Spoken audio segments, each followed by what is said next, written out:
Hi guys, welcome back to my channel. This is a series where I'm going to read the Bible. It'll be formatted in such a way where I will be reading through passages selected in order from Genesis onward. I will read through the passage. I will post excerpts of my little face rig animation here of my reaction and my hot take when I read this, because it's the first time I've read the Bible. I mean, besides, osmosis, I haven't read anything directly from the Bible. And I'll give those hot takes, and afterwards I'll discuss the passages that we read. And we're just going to go through. We're going to see the merits. We're going to see the demerits, and we're gonna analyze it on a historical and a literary basis for everyone's viewing pleasure. Okay. All right, light and darkness. Light is good, darkness is bad. Just a classic, very classic observation. The fuck is a firmament? All right, so we're on the third day. God has made some plants on his planet that he built out of water. First creature mentioned is a fowl. Second is a whale. Interesting. All right, God makes man in his image, dominion over everything. All right, so God made nature for humans to use, apparently. All right, we are now on Genesis 2. God finished his planet. Seventh day is now sanctified because he rested on it. God made some metaphorical trees, tree of life, tree of knowledge, and put them into the Garden of Eden after making man out of dust. Okay, so these rivers are indicating the regions back in the Bible's the time it was created, the popular regions for Semitic thought and civilization: Assyria, the Euphrates. All right, God said, "Eat from every tree except for the knowledge of good and evil." That's what he said. Apparently, he told man that, and then he made out of the ground the living creatures. Made the man, human, Adam, name all the creatures. He put him under using anesthesia, and then took his rib out to make women. That's pretty funny. It had a little bit of God anesthetic going on in chapter 2:20. Woman was taken out of man. All right, so they're not ashamed of being naked in the Garden of Eden. Interesting. Talking snake tells the woman, obviously it's the woman who fucks up, not the man. That it's a very important distinction here. The woman fucks up and says, just eat the tree from the tree of knowledge. What's bad's gonna happen? Nothing bad's gonna happen. All right, so God is walking in the Garden of Eden. He just walks around as a man does. He is apparently a manly form. And now Adam and Eve are hiding from him after eating the tree of knowledge, the fruit of knowledge. So God is calling in the garden. Is he just fucking LARPing? Does he not know where they are? I thought he was like all-knowing, powerful guy. I guess he just has to look around. All right, so apparently the serpent had legs, and then God took them away because he tricked the dumb woman. Interesting. All right, so women are subhuman, apparently according to God, because they fucked up and he made it so. so there was no reproductive capability, and then God forced this duty upon women because he was pissed off. All right, so God fashioned some coats of skin. So he did some leather work for Adam and Eve, just because the leaves, I guess the leaves were inadequate. All right, so he says, "Get fucked, Adam and Eve. You don't get immortal life." Tossed them out the Garden of Eden, and now they're in the shitty fucking Euphrates area. And there's apparently a fucking angel with a flaming sword guarding the Garden of Eden. Interesting. Chapter 4, Genesis. All right, first baby born is Cain. Cain and Abel. We all know their story. I mean, it's a classic story, classic tale.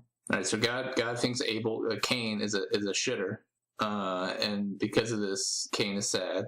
All right, so Cain has a little baby rage. It kills his brother Abel. Literally, the first two kids, they fucking kill each other. Fratricide is apparently time-honored tradition from the very dawn of fucking human existence. All right, so Cain went to the land of Nod after killing his brother and being punished. Now we have Enoch. Mike Enoch founded a city, Enoch, the city. Enoch born Irad, and Irad begat Mihajel. Mihajel sounds kind of Arabic.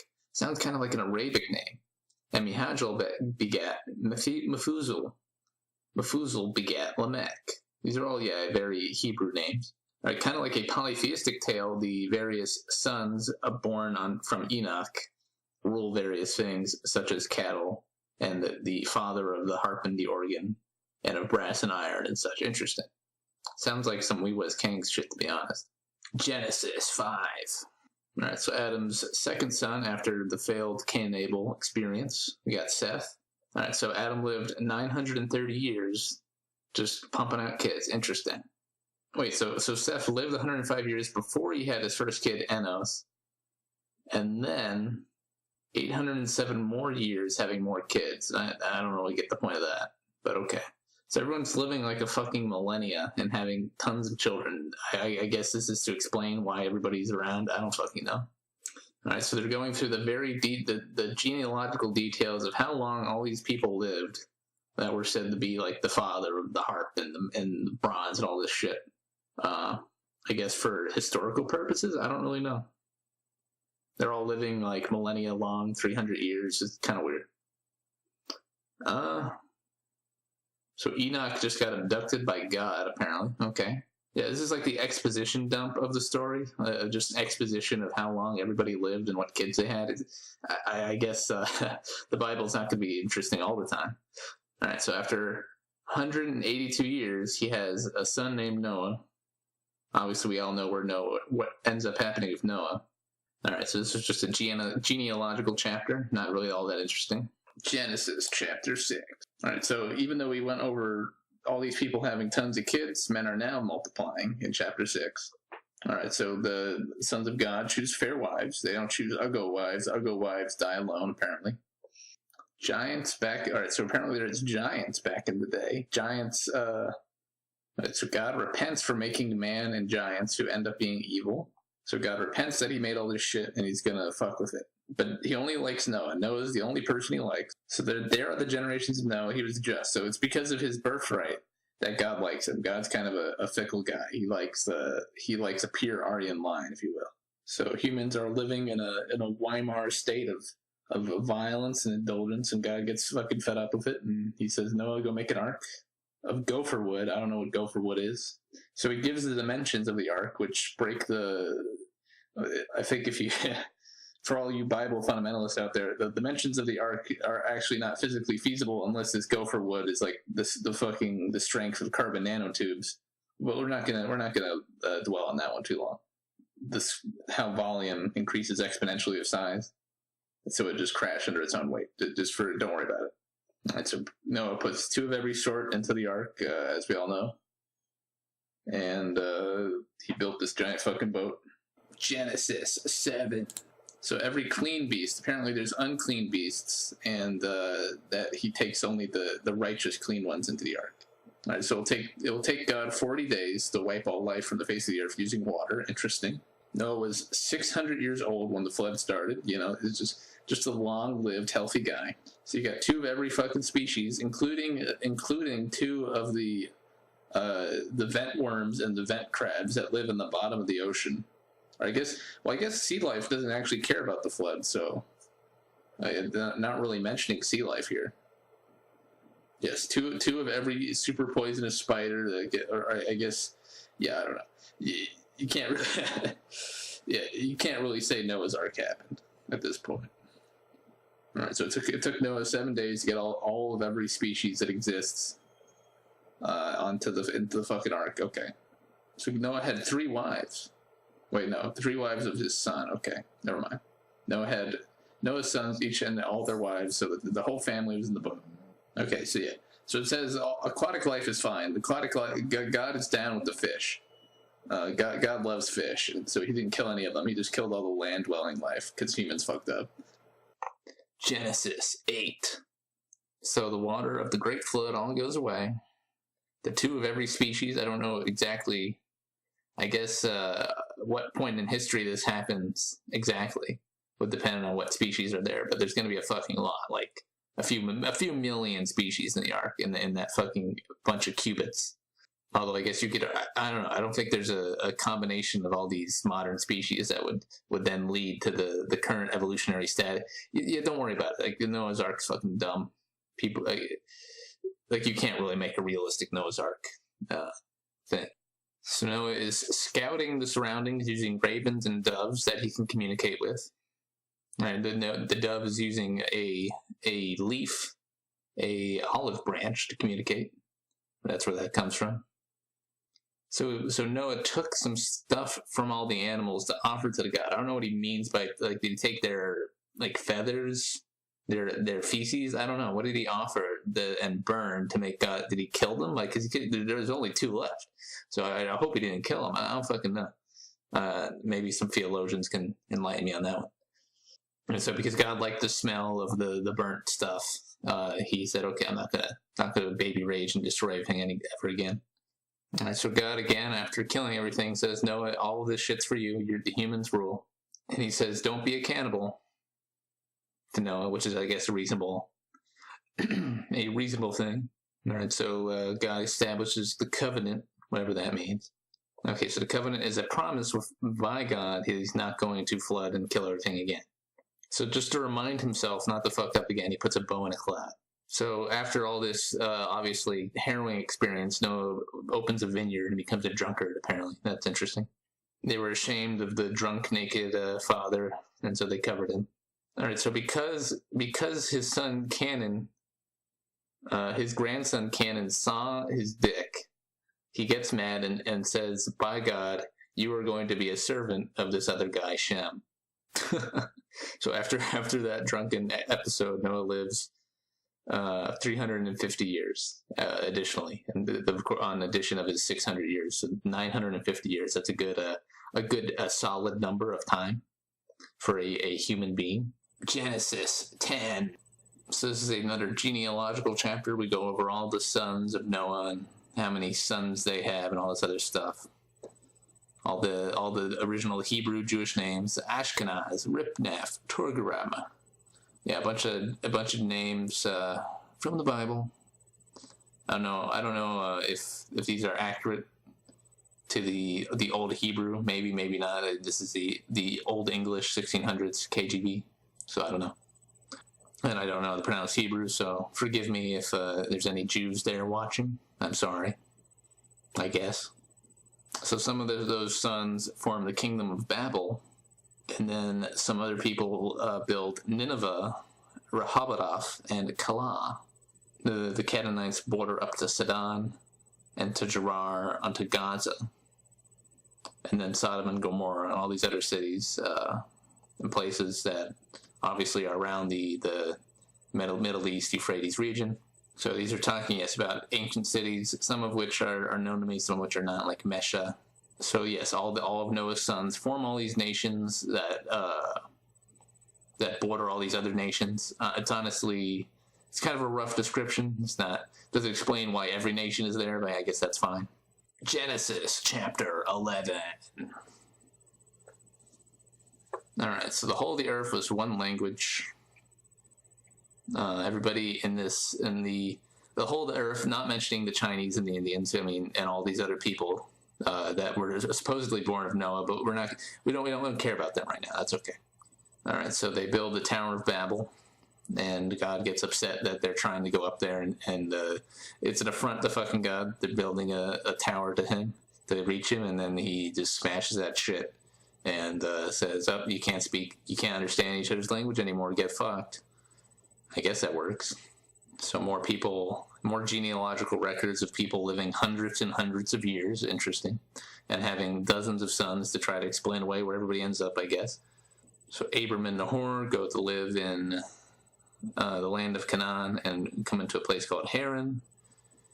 And in the days of Terah were 205 years, and Terah died in Haran. Okay, so this is just like a genealogical record, I guess, the heroes, the folklore heroes of the Hebrews who wrote this. All right, so God says to Abram, who lived in the Canaan, to get out of there and make a great nation, and he will bless it. So just go nation building, Abram. And he becomes the chosen people by God, apparently. Abram is the chosen person, departed as the Lord spoke unto him.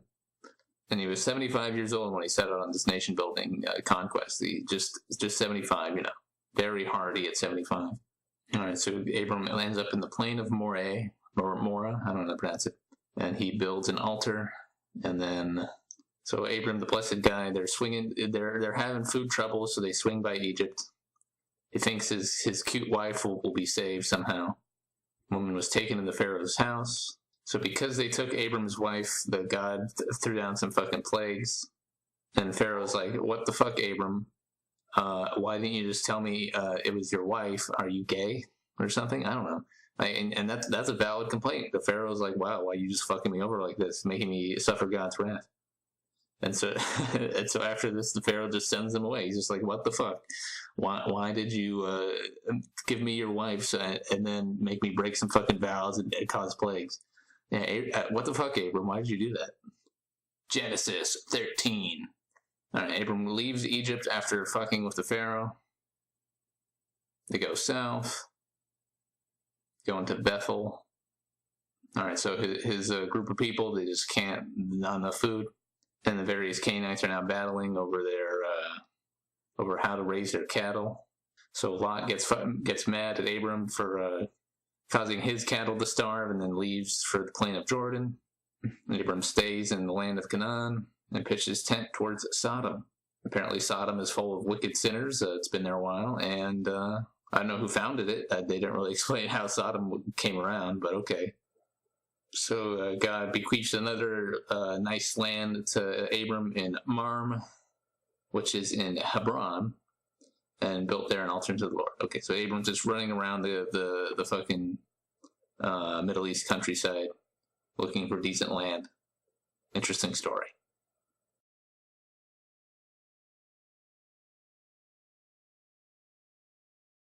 All right, hey guys, this is me after doing the readings. I'm going to overview what we read and discuss some things. Thank you for watching up to this point. All right, so the creation story seems to be fairly standard fare. It comes out of primordial water. So there's primordial water in the thing they call the firmament, which is sort of this spherical barrier that contains all of the earth and the stars and matter. Sort of an outdated simplification, doesn't really indicate that the author knew much about extended space and physics and all these things. Furthermore, God is in darkness with the water, and he makes light out of darkness. Light out of darkness sort of indicates an anthropomorphic bias that, because human animals, of course, prefer light to see predators and their surroundings to darkness. Entity like God does not care about darkness. It would be an irrelevant attribute to him. So that it focuses on this indicates at least an anthropomorphic bias in its writing, if not in its construction. Right, so God creates the world in an understandable human measure of time, contrary to astronomy and physics. So obviously, from what we know from chemistry and physics knowledge, as well as astronomical models pertaining to like the accretion of the solar system, the start of the universe, its expansion, its relative size, heat energy, all this stuff is definitely not detailed in any way. It's a very simple 7 days. The local Earth is created, and that's it. In addition, he makes the Garden of Eden, this sort of paradise, and then he details man's and woman's creation separately, and woman is a subsidiary of man, rib. And the Tree of Knowledge story within the Garden of Eden closely follows a common tale, the Greek Promethean tale, where the knowledge of fire is given to humans by the god Prometheus. In this case, it is a snake tricking woman into partaking the fruit of knowledge, which is forbidden, similar to how fire was forbidden from humans in the Greek myth. Although the actors and the dynamics are the same, it's someone being tricked into it instead of the god himself betraying his betters. Sort of the same story where there's forbidden knowledge for humans. It is given to them, and then the perpetrators are harshly punished. In this case, snake loses their legs, and the woman is cursed to bear children. It's curse put upon them by God.